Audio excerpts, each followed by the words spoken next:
David Knight. Welcome to our kitchen. Today we're going to do omelets. We're going to make a ham and cheddar omelet. Very simple to do. Let's start off by preheating our pan. We're going to use the 8-inch pan. We're going to do a 2-egg omelet. Now if you're going to do a larger omelet, maybe 3 to 4 eggs, or if you have a big family you want to do a 5-egg omelet, you want to use the 10-inch pan right here. 10-inch pan is also good for a frittata, but we'll show you about that later. 8-inch pan. Preheating, we're going to start off with a little bit of butter. While the butter's getting going, we're going to start off with 2 eggs. Remember, always crack your eggs on a flat surface. Another thing you want to remember too is if you have any trouble with your eggs sticking, you want to make sure your pan is clean. Use the barkeeper's friend or any stainless steel cleaner as you see in your instructional video. That'll show you how to clean your pan. So if you have any sticking, again, make sure the pan is clean, and you always want to have a correct temperature as well. That would prevent the eggs from sticking as well. Okay, 2 eggs. We're going to use about a tablespoon of water here. Again, remember the water is the heat conductor. This is basically the same technique we use to make the scrambled eggs. So we're going to mix these up. And while they're mixing, remember if you get any spitting like that, you want to turn the heat down a little bit. While we're mixing up the eggs, we're going to start with a little bit of ham. We're going to saute the ham in the pan. Get that going. Now the reason we're going to saute the ham, it's already cooked, but you want to bring it up to temperature so it helps cook the egg as well. You don't want to have cold bits in a hot pan. Okay, so we're going to spread this out evenly.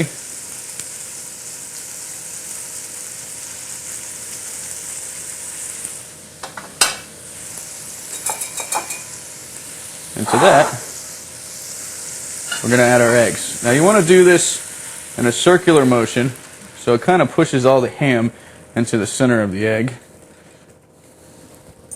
There we go. They're going to use the same technique as a scrambled egg, but I'm going to show you a little bit of different variation on it.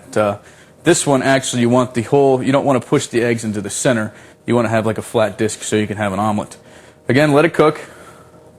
Wait for the pale edges around the pan. Now this one's starting to cook a little bit quicker right here. So what we're going to do is we're going to push this in gently, and then we're going to tilt the pan just like that. See that? We're going to do the same thing with the opposite side. Now the reason we're going to do this is we want a perfectly even, same thickness omelet.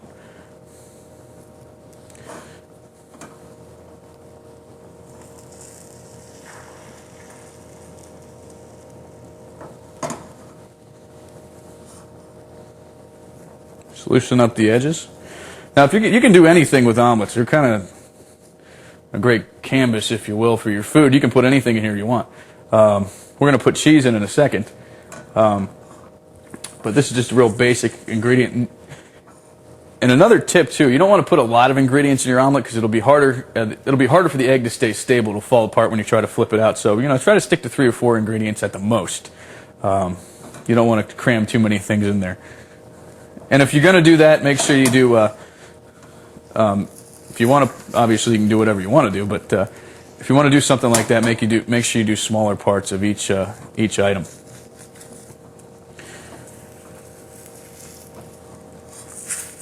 Okay. Now what I'm doing here is I'm just going to loosen the egg up.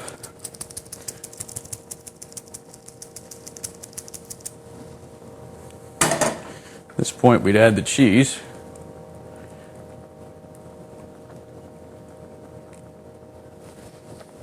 At this point, you can add salt and pepper, hot sauce, whatever you like, whatever your favorite condiment is. We're just going to go once around. At this point, the egg's pretty much cooked, so we're just going to turn the burner off. I just want to loosen this up.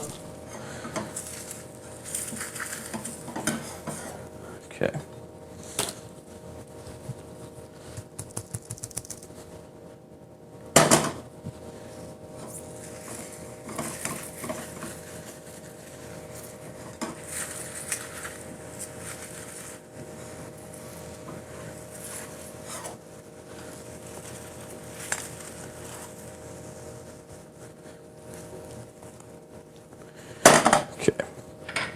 I'm going to go ahead and plate the egg.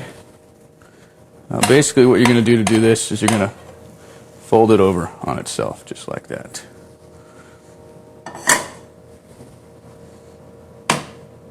If you wanted to.